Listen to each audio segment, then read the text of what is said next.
Hello everyone, my name is Ashley Birch and this is my gender-based medicine video that I presented with. I want to start off by giving you some statistics of America today.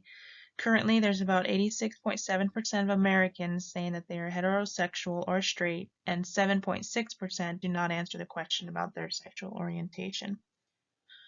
I would also want to say that about more than half of LGBT adults, about 54.6%, identify as bisexual, and about a quarter, or 24.5%, say they are gay, with 11.7% identifying as lesbian and 11.3% as transgender.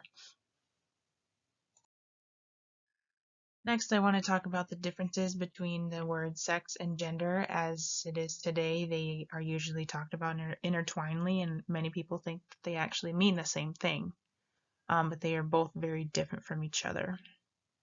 When we refer to the word sex, we often are talking about the biological differences between males and females.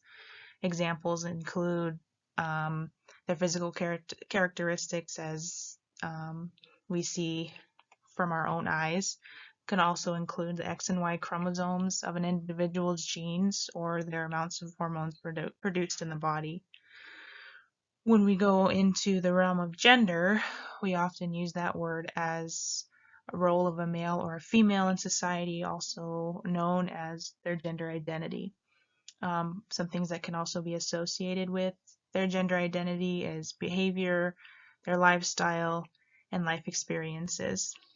I like the picture that I included here with the gender aspect, as it kind of shows between male and female the differences between each other. As I talked about before, when we talk about sex, we're talking about the biological differences in the male and the female. As for females, their reproductive organs, ovaries, and they produce eggs. As far as males, they have testes, which produce sperm. We're also talking about the physical characteristics of male and female, as I showed in the picture here in the top right-hand corner.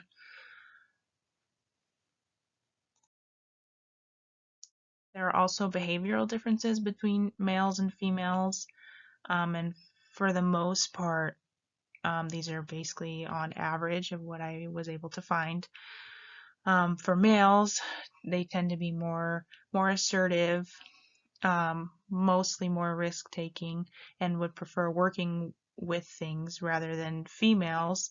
They prefer working with people and are generally more tender-mindedness, for example, being more nurturing towards towards other people. I've also included a picture here that kind of differentiates between male and female as far as their behavioral characteristics, which I thought was interesting. How does this apply to our radiology department? We've come across many instances where a female identifying as male and vice versa come into X-ray to have images taken or certain procedures done. How do we go about asking them certain questions before a procedure, or asking the one pregnancy question for females who may identify as male? We also don't want to be surprised by certain physical features when taking an X-ray of a female who identify as male and vice versa.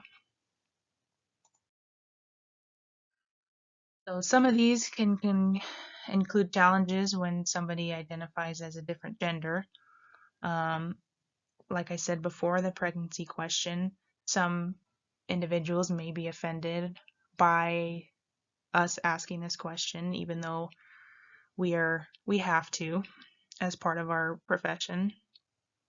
Another challenge that could arise from patients that identify as an opposite sex is shielding their gonads.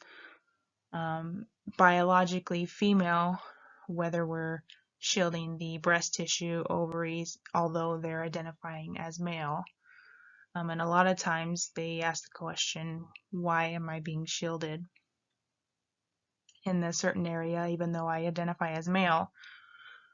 And a lot of times I've had to say, biologically, we do have to protect the um, body organs that you were born with. Also, the anatomical parts of someone who identifies themselves as the opposite sex.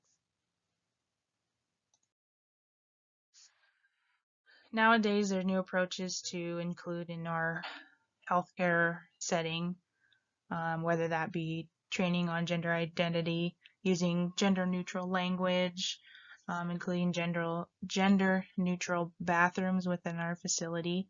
I think the training option is the best situation as far as teaching people how to deal with transgender people or an individual who has a different sexual orientation.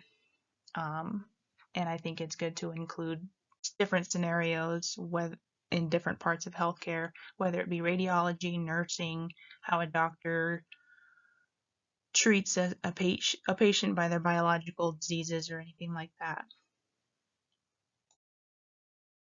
Many of us may ask, why is this important? Mainly because everybody is entitled to their own feelings and their own opinions, although some may not agree with some people's decisions. Um, I think we all need to learn the new aspect of people identifying themselves as the opposite sex, and it kind of leaves us in a gray area because we don't want to offend anybody or hurt anybody's feelings.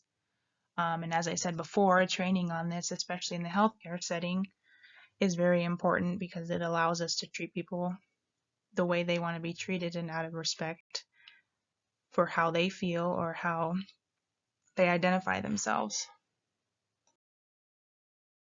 I hope this presentation was very informative.